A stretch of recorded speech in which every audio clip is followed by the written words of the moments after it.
came on a plane along with thousands of other people that shouldn't be here, and you're just asking questions because you're a stupid person. Why do you blame the Biden administration? Because they let him in. Are you stupid? Are you a stupid person? Because they came on a plane along with thousands of other people that shouldn't be here, and you're just asking questions because you're a stupid person. We have some news right now. The suspect in the D.C. National Guard shooting had a CIA badge and worked directly with the United States CIA in Afghanistan. This is a major development. This is from Jennifer Griffin, who is a really good reporter. She says that the alleged shooter, according to CIA director, was vetted before working with the CIA. He was with the CIA task force in Kandahar in Afghanistan during the Afghan withdrawal. He was vetted in 2021 when he came into the United States of America, and there were no ties to terrorism. She then confirmed that he applied for asylum in 2024 and was approved for asylum under the Trump administration in April of this year.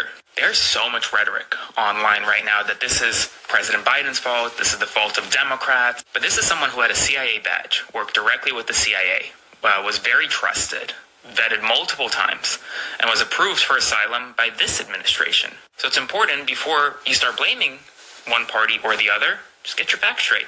You plan to attend Sarah's funeral?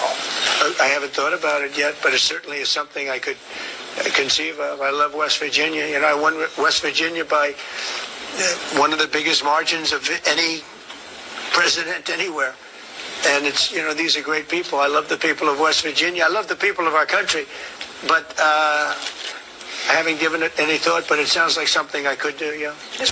We have some breaking news right now. The Trump administration is lying to you about the suspect in the National Guard shooting yesterday. The suspect had a CIA ID, worked closely with the Central Intelligence Agency in Kandahar in Afghanistan, and was vetted multiple times, granted asylum by Donald Trump this year.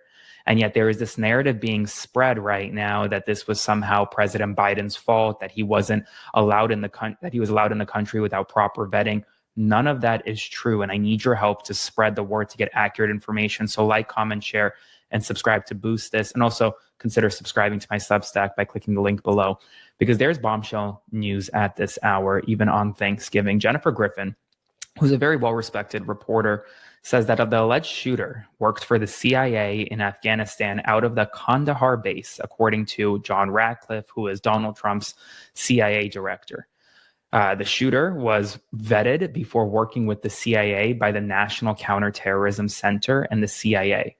He was with the task force in Kandahar. During the Afghanistan withdrawal, the CIA airlifted, with the help of the United States military, many Afghan allies who had worked with the United States government and took special care of those who were badged and worked with the agency.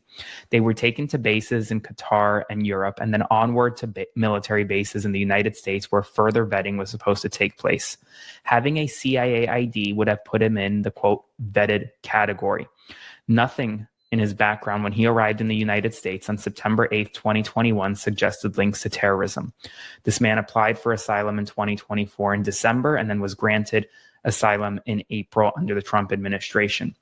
So here's kind of what happened there. This is from a nonprofit that works with Afghan SIVs like the individual. Essentially, he served in NDS-03, one of the elite counterterrorism units operated by the CIA with direct United States intelligence and military support. He was evacuated by the United States military in August of 2021 after the fall of Kabul. He then arrived under humanitarian parole, which was the temporary authority used to evacuate tens of thousands of American citizens, lawful permanent residents, SIV applicants, and at-risk Afghan partners. He was later granted asylum this year by the Trump administration. He had an active SIV application underway and had received chief of mission approval, but had not yet been granted lawful permanent residence. Instead, he applied for asylum during the Biden administration, but his asylum was approved under the Trump administration. Both his chief of mission application and his asylum application required review and vetting by the